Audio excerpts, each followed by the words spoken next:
এই গরমে কিন্তু সবার অবস্থা নাজেহাল। তার মধ্যে কোরবানি ঈদের মাংস খেয়ে যেন আরও বাচ্চা দায় হয়েছে।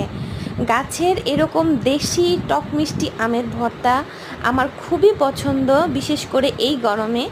তো এই ছোট ছোট টক মিষ্টি দেশি আমগুলো আমি প্রথমে এভাবে সবগুলো ছিলে নিয়েছি। আমগুলো এত টেস্ট ছিল আর টক মিষ্টি স্বাদটা অন্য লেভেলের ছিল।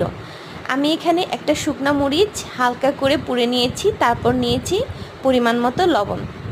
মরিচটা ভালো মতো লবণের সাথে ম্যাশ করে নিতে হবে। এখানে আমি এক্সট্রা কোনো চিনি দিব না, জাস্ট এই পোড়া মরিচটা দিয়ে আমি এই পাকা আমগুলোকে মেখে নিব।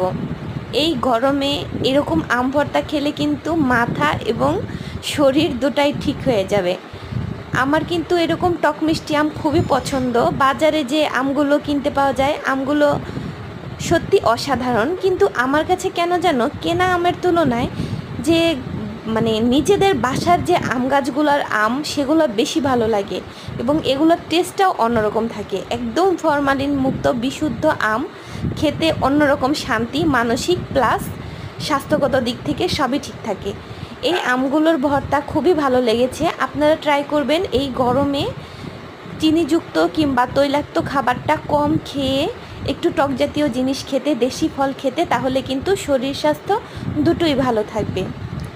আপনাদের সবাইকে আমার সাথে থাকার জন্য ধন্যবাদ। প্লিজ আমার চ্যানেলটিকে সাবস্ক্রাইব করে পাশে থাকবেন। আসসালামু আলাইকুম।